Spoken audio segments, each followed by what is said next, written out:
Javier Milei escuchó a una limpiadora venezolana hablando 10 idiomas y la convirtió en líder del hotel. Cuando el presidente de Argentina Javier Milei arribó al prestigioso Hotel Alvear en Buenos Aires para la Cumbre Internacional de Economía, nunca imaginó que un encuentro casual transformaría dos vidas radicalmente. Entre pisos de mármol italiano y personal con uniformes impecables, una empleada de limpieza venezolana estaba por demostrar que el verdadero talento aparece donde menos esperamos. Esta historia nos enseña que las mentes más brillantes a veces se ocultan tras uniformes anónimos y que un acto simple de reconocimiento puede cambiar el rumbo de vidas enteras. Antes de comenzar, denle like y suscríbanse para que podamos seguir creando historias como esta. Entre los amplios corredores del Hotel Alvear, donde la élite argentina y mundial se reunía para discutir el futuro económico del país, Isabella limpiaba con discreción. Su uniforme azul marino, siempre pulcro, contrastaba con sus manos ásperas por el constante trabajo. Cada movimiento preciso, cada gesto calculado. En este prestigioso establecimiento de Buenos Aires, las trabajadoras de la limpieza debían ser prácticamente invisibles, presentes solo cuando nadie las observaba. Para los huéspedes adinerados y funcionarios gubernamentales, Isabella era simplemente la señora de la limpieza o la del trapo. Sin embargo, bajo esa apariencia sencilla y anónima, se escondía una mente extraordinaria. Durante las madrugadas, cuando los pasillos quedaban vacíos y la ciudad dormía, Isabella aprovechaba para estudiar con pasión. Libros desgastados de gramática, aplicaciones de idiomas en un celular con pantalla estrellada, podcast que escuchaba mientras limpiaba los baños. Aprendía palabras nuevas cada día, construyendo un universo mental mientras sus manos realizaban tareas automáticas. Aquella mañana algo alteró su rutina habitual. La directora del hotel, Verónica Montero, recorría el lobby principal con pasos firmes que resonaban como dictámenes. Mujer de mirada evaluadora y gestos severos, siempre lista para señalar el más mínimo error. Isabella bajó instintivamente la mirada al verla. Conocía perfectamente las consecuencias de llamar la atención. De repente, una turista japonesa visiblemente desorientada se detuvo en medio del vestíbulo. «Sumimasen. ¿Kaijisitsu wa doko desu ka?», preguntó en voz alta, mirando confundida a su alrededor. La recepcionista había salido momentáneamente y la señora Montero simplemente frunció el ceño sin acercarse. Nadie parecía entender a la mujer japonesa. Nadie excepto Isabella. Su corazón latió acelerado. Dudó un instante, sus dedos temblaron sobre el mango de la mopa. Las reglas eran estrictas, el personal de limpieza no debía interactuar con los huéspedes bajo ninguna circunstancia. Pero algo en la angustia de la turista la conmovió profundamente. «Ay», dijo Isabella suavemente, acercándose con una ligera reverencia. «Kaijisitsu wa nikai ni arimasu. ¿Otetsudai chimasu ka?». La mujer japonesa giró sorprendida, su rostro iluminándose con alivio.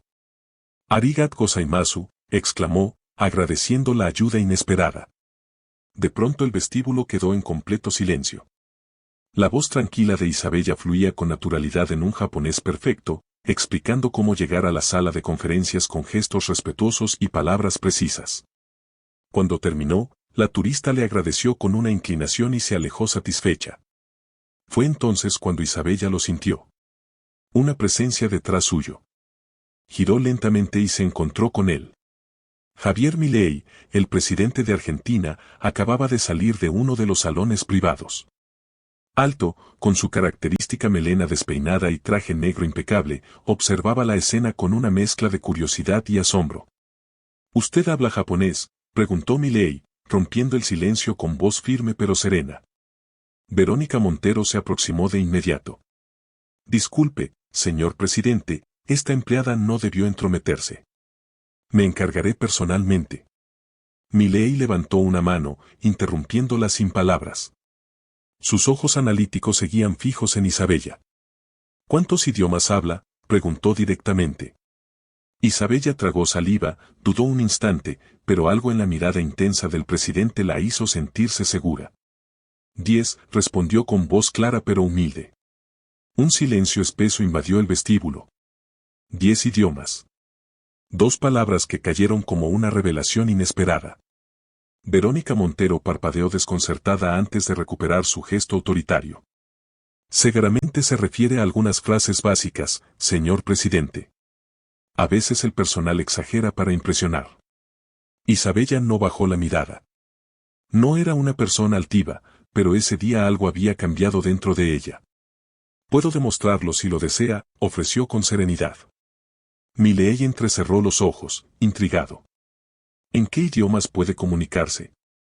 Español, inglés, francés, italiano, alemán, portugués, japonés, ruso, mandarín y árabe, enumeró Isabella sin vacilación. Verónica Montero soltó una risa breve y cortante. Eso es absurdo. ¿Dónde habría aprendido tantos idiomas una simple empleada de limpieza? Limpiando habitaciones y estudiando en las madrugadas mientras mi hijo duerme, respondió Isabella sin rastro de vergüenza. Con todo respeto, nunca me prohibieron aprender. Una leve sonrisa se dibujó en el rostro de Milei, casi imperceptible. En mi oficina provisional en 5 minutos, indicó antes de girarse y alejarse por el pasillo. La directora fulminó a Isabella con la mirada. No sé qué pretendes, pero esto no terminará bien para ti. Isabella la miró directamente, quizás por primera vez en 2 años trabajando allí. Ya no sentía miedo, como si algo dentro de ella hubiera despertado finalmente. 5 minutos después estaba frente a una puerta con el escudo presidencial argentino. Respiró profundamente y golpeó con suavidad. Adelante, respondió una voz desde el interior. La suite presidencial había sido convertida parcialmente en oficina. Milei estaba sentado junto a una mesa de reuniones revisando documentos. Sin levantar la vista le indicó una silla frente a él. No está en problemas, aclaró como si pudiera leer su inquietud. Solo quiero entender cómo una empleada de limpieza habla 10 idiomas. Isabella bajó la mirada brevemente. Porque es lo único que verdaderamente me pertenece. Salí de Venezuela hace 3 años cuando la situación se volvió insostenible. Allá era profesora universitaria de lingüística. Aquí cuido a mi hijo de 7 años sola. Trabajo en este hotel desde hace 2 años. Duermo 4 horas diarias. Estudio mientras limpio. Escucho lecciones cuando lavo los baños. Repaso vocabulario mientras cambio sábanas. Aprender idiomas es mi forma de seguir soñando. Milei la observó unos segundos en silencio, luego tomó su teléfono e hizo algunas anotaciones. ¿Sabe que mañana recibo a una delegación de inversionistas chinos? Nadie en mi equipo habla mandarín con fluidez. ¿Se sentiría capaz de asistir como intérprete? Isabella lo miró asombrada. Yo, señor presidente. Pensó en Verónica Montero, en las miradas de desprecio, en los años siendo invisible. Cerró los ojos un segundo y asintió. Sí, me siento capaz. Milei sonrió más abiertamente. Entonces prepárese. Creo que este país ha desperdiciado demasiado talento por demasiado tiempo. Isabella salió de la oficina con el corazón acelerado. No por orgullo, sino por algo más profundo. Por primera vez alguien la había visto realmente, y no cualquier persona, sino el presidente del país que la había acogido. Las revoluciones tienen su precio. Esa misma tarde, al entrar en la sala de descanso del personal, las conversaciones se detuvieron abruptamente. Algunas compañeras desviaban la mirada, otras cuchicheaban entre sí. ¿Te enteraste?, susurró una voz apenas audible. La venezolana ahora va a traducir para el presidente. Traducir, respondió otra con sorna. Si apenas sabe hablar bien español. Seguro es puro teatro para quedar bien. Ya veremos cómo la ponen en su lugar. Isabella fingió no escuchar, guardó sus pertenencias en silencio y salió sin decir palabra, aunque cada comentario se clavaba en su interior. No porque esperara aprobación, sino porque dolía comprobar que algunas personas preferían verla fracasar antes que cambiar su percepción sobre ella. Verónica Montero fue aún más directa. No olvides que sigues siendo personal de limpieza, le advirtió al cruzársela en un pasillo. Un error y volverás a limpiar inodoros, no importa cuántos acentos sepas fingir. Isabella apretó los puños pero no respondió. No todavía. En los días siguientes su rutina cambió radicalmente. Fue asignada temporalmente a la delegación presidencial. Se le proporcionó un pequeño escritorio en una oficina administrativa donde repasaba terminología financiera en mandarín, protocolos diplomáticos y formalidades culturales chinas. Aprendía con una velocidad que asombraba incluso a los asesores presidenciales más experimentados, pero no todos veían con buenos ojos su presencia. Ignacio Suárez, uno de los asesores principales del hotel, observaba todo con una sonrisa maliciosa. Vestido siempre con trajes costosos, tenía la costumbre de hablar más fuerte de lo necesario, como si quisiera asegurarse de que todos lo escucharan. Interesante el experimento de la señorita políglota, comentó durante una reunión informal. ¿Qué sigue, un portero dirigiendo la política monetaria? Algunos rieron por compromiso, otros miraron incómodos hacia otro lado. El presidente no estaba presente, pero el mensaje había quedado claro. Ignacio no toleraba cambios en la jerarquía establecida. La reunión con los inversionistas chinos se acercaba y con ella la presión aumentaba. La noche anterior Isabella no pudo dormir. Se levantó varias veces a repasar vocabulario técnico. Su hijo, Mateo, la encontró en la cocina estudiando a las 3 de la madrugada. ¿Estás nerviosa?, preguntó, frotándose los ojos adormilados. Un poco, admitió ella. Es mi única oportunidad. No es la única, respondió él con firmeza. Pero es la primera vez que te están viendo de verdad. Haz que valga la pena. Isabella sonrió y lo abrazó en silencio. La mañana siguiente entró en la sala de conferencias con un traje formal prestado que, aunque no era exactamente de su talla, la hacía sentir diferente. Caminó con la espalda recta, el cabello recogido pulcramente y la mirada serena. En la cabecera, Milei la recibió con un leve asentimiento de aprobación. Los inversionistas chinos ya estaban sentados, y así comenzó la prueba real. Isabella saludó en mandarín con pronunciación impecable, tono respetuoso y pausas precisas. Cada palabra era una pequeña victoria sobre años de invisibilidad. Los empresarios asiáticos asintieron visiblemente impresionados. Todo parecía ir perfectamente hasta que algo falló. Una de las carpetas con información financiera estaba incompleta. Faltaban datos cruciales. El representante chino frunció el ceño, claramente descontento. Ignacio intervino de inmediato. ¡Qué extraño!, exclamó con fingida sorpresa. Esta es la carpeta que Isabella preparó personalmente. Todas las miradas se dirigieron hacia ella. Isabella sintió el calor subir por su rostro. No era verdad. Ella había entregado la versión correcta, pero en ese momento no podía probarlo. ¿Tiene alguna explicación?, preguntó uno de los inversionistas en mandarín. Milei no habló, solo la observaba atentamente, esperando su reacción. Isabella sintió un nudo formarse en su garganta. Podía ver claramente la trampa. Aquella no era la carpeta que ella había preparado. Recordaba perfectamente haber incluido todos los datos y proyecciones. Alguien había cambiado los documentos, y sabía exactamente quién. Respiró profundamente. No permitió que su voz temblara. Pido disculpas por el inconveniente, dijo con calma. Debe tratarse de una confusión en el intercambio de carpetas. Si me permiten, puedo traer la versión correcta que tengo respaldada digitalmente. Milei asintió brevemente. Isabella salió de la sala con paso firme, aunque apenas cruzó la puerta sintió que sus piernas flaqueaban.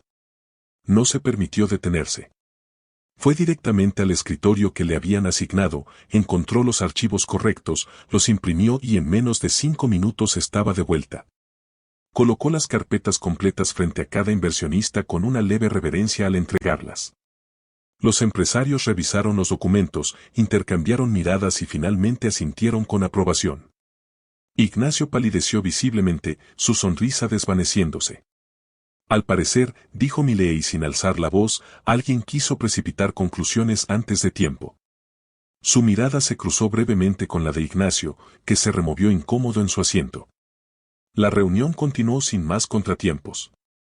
Isabella tradujo con fluidez impecable, manejando no solo las palabras sino también los matices culturales, las sutilezas diplomáticas y los silencios estratégicos. Había estudiado más que idiomas, había aprendido el lenguaje invisible del respeto. Al finalizar, los inversionistas se mostraron satisfechos. Uno de ellos estrechó la mano de Isabella con sincero aprecio y comentó, no esperábamos encontrar tal nivel de competencia aquí. Ha sido un placer. Cuando todos se retiraron, solo quedaron en la sala Milei, Ignacio e Isabella. La espero en mi oficina en 1 hora, indicó el presidente. Su tono era neutro, pero sus ojos reflejaban una intensidad calculada. Ignacio se levantó lentamente, intentando mantener una apariencia de dignidad, y salió sin mirar atrás. 1 hora después Isabella estaba sentada frente al escritorio presidencial. Esta vez no sentía temor, solo un cansancio mezclado con determinación. ¿Sabe por qué no intervine antes?, preguntó Milei. Porque necesitaba defenderme por mí misma, respondió ella sin titubear. Él sonrió levemente. Exactamente. Abrió una carpeta y se la entregó. Esto no es un ascenso, explicó. Es una nueva posición, coordinadora de relaciones internacionales para eventos presidenciales. No será sencillo. Algunos no lo aceptarán, pero es su lugar si decide tomarlo. Isabella no respondió de inmediato.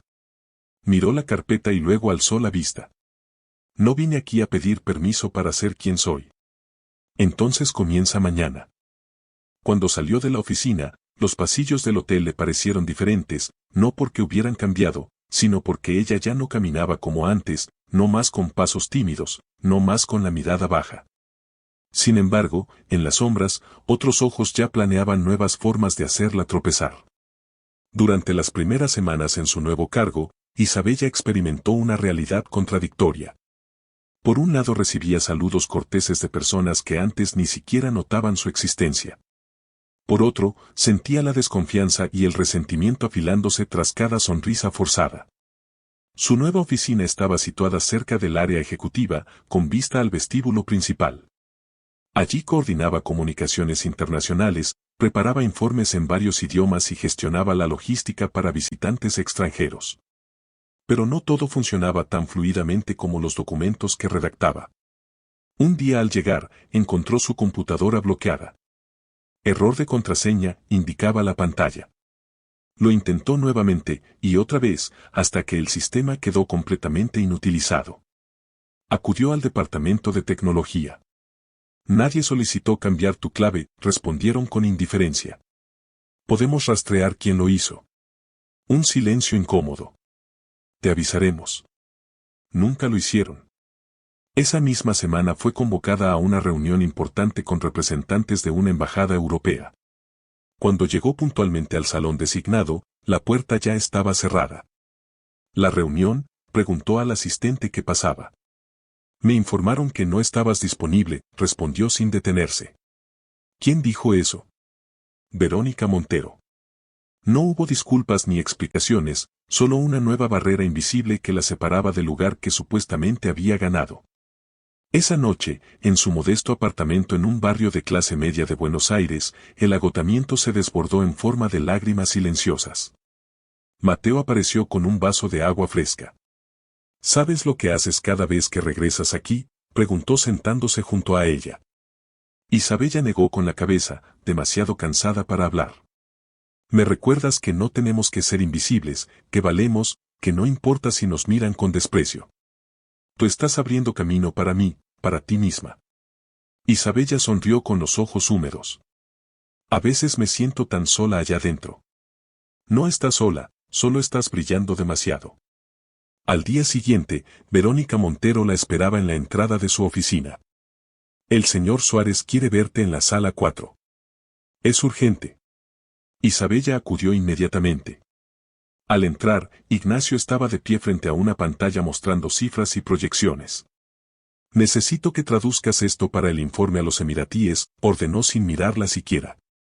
Ella tomó las hojas y las revisó con atención profesional. Algo no cuadraba. Los porcentajes estaban alterados, las fechas manipuladas. Era un documento claramente falseado. Este documento contiene errores, señaló con firmeza. ¿Estás cuestionando mi trabajo? Ignacio se irguió amenazante. Estoy diciendo que si envío esto así, no solo comprometeré mi credibilidad, sino también la del presidente y el país entero. Ignacio se acercó demasiado, invadiendo su espacio personal. Su voz descendió a un susurro cortante. Te estás metiendo donde no debes, venezolana. Recuerda que tú solo servías para limpiar. Algunos no olvidamos eso. Ella respiró profundamente, sosteniéndole la mirada. Y yo no olvido lo que puedo hacer ni quién soy ahora. Le dio la espalda, volvió a su oficina, corrigió el informe y guardó copias de las versiones manipuladas como evidencia. Esa noche redactó un informe detallado sobre la situación y lo envió directamente al correo personal de Milei, sin esperar respuesta. Pasaron 3 días. El ambiente se volvió más tenso. Algunos comenzaron a evitarla abiertamente, otros murmuraban al verla pasar. Pero una tarde, al abrir su cajón, encontró una nota doblada escrita a mano. No te rindas. Algunos necesitamos verte resistir para no rendirnos nosotros también. No tenía firma, pero fue suficiente. En un mundo de muros invisibles, esa nota era una ventana, y Isabella decidió mantenerla abierta. La mañana siguiente comenzó con un mensaje directo en su teléfono.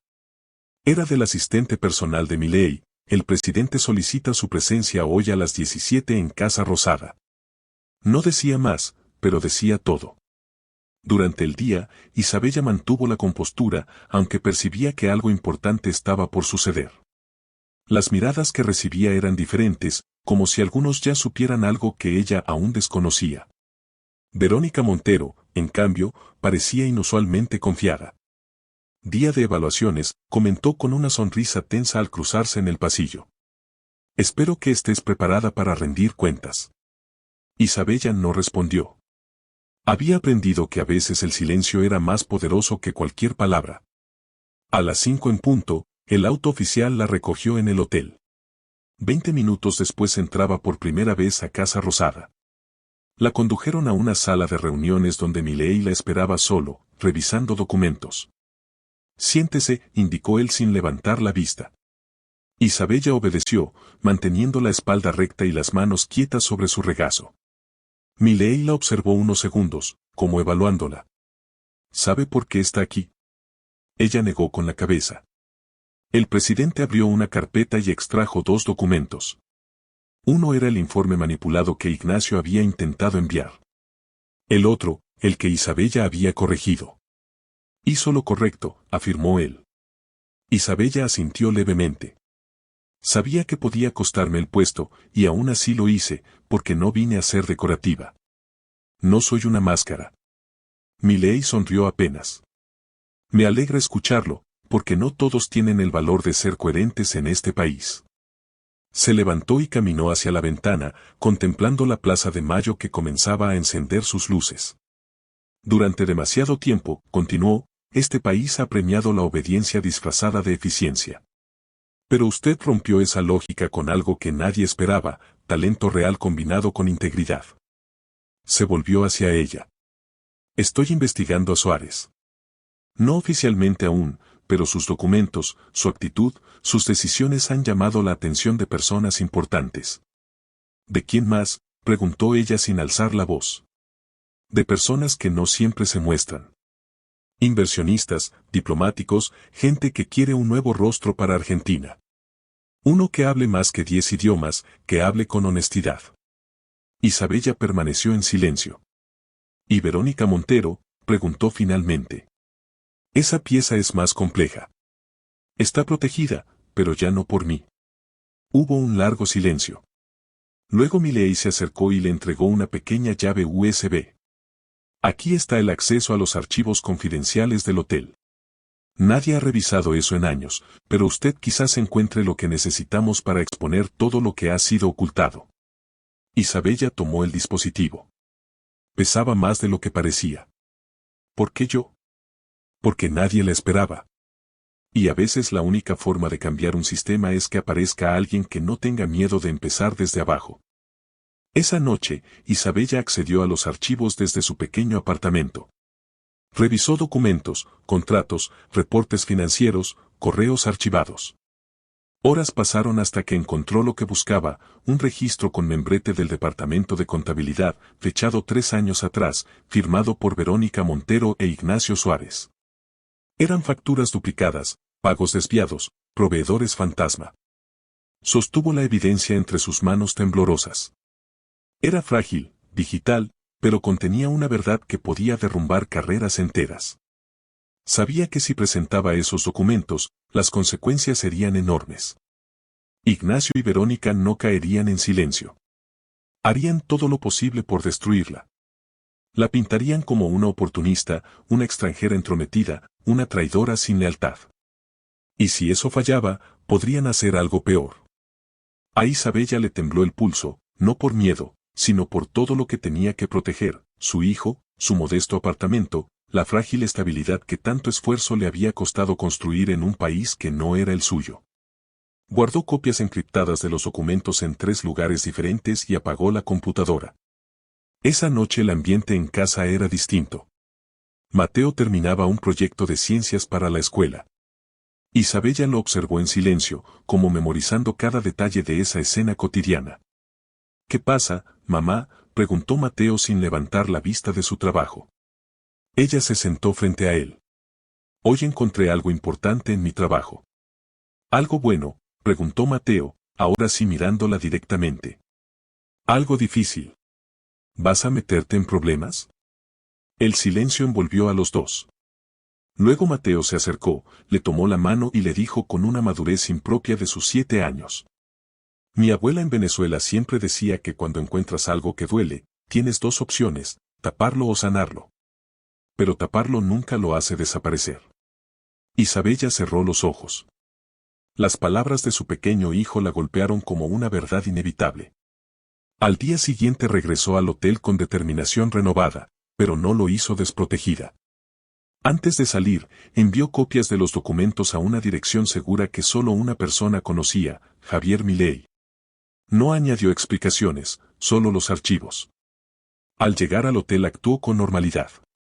Saludos cordiales. Rutina habitual. Café con un toque de canela. Pero al mediodía recibió un mensaje directo, sala de conferencias principal, urgente. Todos los directivos presentes. Su corazón se aceleró. Era el momento. La sala estaba llena cuando entró. Milei presidía la mesa con expresión indescifrable. A su derecha estaba Verónica Montero, a su izquierda Ignacio. Al fondo, gerentes de áreas y jefes de departamento. El presidente habló sin preámbulos. Hoy discutiremos ciertos reportes que han llamado mi atención, pero antes quiero que vean esto. Conectó su tablet a la pantalla principal. Apareció el encabezado de uno de los informes manipulados, con las firmas de Ignacio y Verónica claramente visibles. Luego una secuencia de comparaciones, correos cruzados, transferencias sospechosas. La evidencia expuesta sin filtros. Los murmullos crecieron. Verónica palideció visiblemente. Ignacio apretó los puños sobre la mesa. Esto llegó a mí de forma anónima, continuó Milei, pero tras verificar cada dato, puedo confirmar que es auténtico. Hizo una pausa. Y quiero saber quién entre los presentes tiene algo que decir antes de que intervenga la Fiscalía General. Verónica se puso de pie abruptamente. Esto es una trampa. Alguien quiere destruirnos. Todo esto pudo haber sido fabricado. ¿Insinúa que su propia firma fue falsificada?, preguntó Milei con calma gélida. Ella titubeó. Ignacio permanecía en silencio, como hipnotizado por la pantalla. Nadie más habló. Entonces Milei se giró hacia Isabella. Usted tiene algo que añadir. Ella respiró profundamente. Solo que la verdad, señor presidente, no necesita defensores, solo necesita ser mostrada, y esta ya no puede ocultarse. Tras sus palabras, la sala quedó suspendida en un silencio denso. Nadie se movía, nadie respiraba demasiado fuerte. Las miradas iban de la pantalla a los rostros de Ignacio y Verónica, como esperando alguna reacción, alguna defensa convincente. Ignacio fue el primero en hablar. Esto no prueba nada, dijo con voz ronca. Son documentos antiguos, firmas que pudieron ser manipuladas. Las firmas fueron verificadas por expertos, lo interrumpió Milei con serenidad. Y las transacciones coinciden con cuentas que usted mismo autorizó. Está todo aquí. Golpeó suavemente la carpeta frente a él. Verónica intentó recuperar el control. Esto es una cacería. Un espectáculo orquestado por una extranjera resentida que claramente busca escalar a costa de quienes hemos trabajado por años para este hotel. Milei se reclinó en su silla. ¿Está diciendo que la denuncia fue fabricada por resentimiento? ¿Y qué otra explicación hay?, insistió ella. La señorita Isabella no tiene experiencia gerencial, ni título reconocido aquí, ni trayectoria administrativa. Solo sabe hablar idiomas, y en este país eso no es suficiente. Un murmullo recorrió la sala. Las palabras de Verónica no solo eran duras sino que revelaban exactamente el problema que venía pudriendo las estructuras desde dentro. Isabella se mantuvo en silencio, pero esta vez no necesitaba defenderse. Milei habló por ella. ¿Y usted, Verónica, qué aporta al hotel además de miedo y desconfianza?, preguntó sin alzar la voz. Ella abrió la boca pero no logró articular palabra alguna. El presidente se levantó y caminó alrededor de la mesa con las manos cruzadas tras la espalda. Lo que realmente me preocupa no es que exista corrupción, eso siempre puede combatirse. Lo que me preocupa es que hemos construido un sistema que protege a quienes hacen daño y silencia a quienes pueden aportar algo verdadero. Se detuvo junto a Isabella. Ella le bastó observar en silencio para entender más de este lugar en unos meses que muchos de ustedes en una década. Y cuando encontró una injusticia, no la gritó, la documentó, la analizó y la enfrentó sin arrogancia. Se volvió hacia todos. Esa es la gente que necesito cerca. Luego, sin más palabras, se dirigió hacia la puerta. Ignacio, Verónica, la fiscalía los espera fuera. Quedan suspendidos de inmediato y habrá una investigación completa sobre todo su historial financiero con presencia legal. Ignacio se levantó bruscamente. Esto es ridículo. Una simple venezolana con un trapo no puede destruirme. Milei se detuvo en la puerta, lo miró fijamente y respondió, observe como si puede. Verónica no discutió más. Bajó la mirada, recogió su bolso y salió en silencio. Horas después, el hotel era otro. Los rumores se esparcían como fuego entre los pasillos, pero esta vez no con desprecio sino con asombro, con respeto, incluso con cierto temor positivo. El tipo de temor que siente el mediocre cuando se da cuenta de que el talento genuino no siempre viene con credenciales. En la sala de descanso, una recepcionista se acercó a Isabella. Gracias, le dijo en voz baja. ¿Por qué?, preguntó Isabella sorprendida. Por hacer que algunas de nosotras dejemos de pedir permiso para existir aquí. Esa noche, Milei la llamó a su despacho. El tono era más cercano, casi cómplice. ¿Cómo te sientes? Cansada, admitió ella. ¿Y ahora qué quieres? Isabella no tardó en responder. Lo que siempre quise. Que me vean sin tener que gritar. Milei asintió lentamente. Entonces prepárate porque muchos ojos van a mirarte ahora, pero ya no para juzgarte sino para seguirte. Isabella salió con pasos pausados. No eran pasos de victoria sino los de alguien que está comenzando a construir algo duradero, y ya no lo hace desde la marginalidad sino desde el centro. La semana siguiente a la suspensión de Ignacio y Verónica, el hotel amaneció con una atmósfera diferente. No fue algo que pudiera señalarse concretamente, no hubo celebraciones ni felicitaciones públicas. Pero en los pasillos, las conversaciones bajaban de volumen cuando Isabella pasaba, no por desprecio sino por respeto. Muchos no sabían cómo tratarla ahora, si felicitarla o temerle, pero lo cierto es que su presencia ya no podía ser ignorada. A media mañana, una joven del departamento de eventos se acercó tímidamente. ¿Podrías ayudarme con esta traducción al inglés? Tengo una presentación esta tarde y no quiero cometer errores. Isabella asintió con una sonrisa genuina. Una hora después, otro colega pasó por su oficina. Tengo una duda sobre un correo en francés. ¿Tienes un minuto? Y así, uno a uno, comenzaron a verla como algo más que un símbolo de cambio. La veían como una solución, una aliada, una referencia. Esa misma semana, Milei le propuso asistir a una cumbre internacional con representantes de países de la región. Era una oportunidad extraordinaria, pero no solo por la visibilidad. Quiero que estés allí no como traductora, le explicó, sino como alguien que tiene algo que decir, no solo que repetir. Isabella dudó, no por inseguridad sino por la magnitud del paso que estaba a punto de dar, pero aceptó. Hablaré, pero con mi propia voz. El evento se realizó en un amplio auditorio iluminado por luces discretas y monitoreado por cámaras internacionales. Había mandatarios de varios países, representantes de organismos multilaterales y un público selecto. Cuando llegó su turno, Isabella se puso de pie. Sus manos temblaban ligeramente, pero su mirada era firme. No vengo a hablar de estadísticas, comenzó, ni de estrategias diplomáticas. Vengo a hablar de personas, de lo que sucede cuando un país deja de ver etiquetas y empieza a ver posibilidades. Porque cuando alguien como yo, una refugiada, una empleada de limpieza, tiene la oportunidad de usar su voz, algo cambia. No solo en su vida sino en la de todos los que la escuchan. Hizo una pausa. El talento no tiene uniforme y la dignidad no necesita permiso. El aplauso fue inmediato. No uno protocolario, sino uno genuino, conmovido. Al final del evento, varios asistentes se acercaron a ella solicitando contactos, ofreciendo colaboraciones. Una ministra de Educación de un país vecino le dijo, he estado en política por 15 años y nunca escuché algo tan auténtico. Esa noche, de regreso en Buenos Aires, Milei la esperaba en la terraza de Casa Rosada. Había 2 tazas de café sobre la mesa, ninguna palabra, solo la vista de la ciudad iluminada bajo el cielo estrellado. ¿Cómo te sentiste?, preguntó él finalmente. Como si todo lo que callé durante años al fin tuviera forma y propósito. Milei la miró brevemente. El país te está observando. Gracias por no detenerme, respondió ella con sencillez.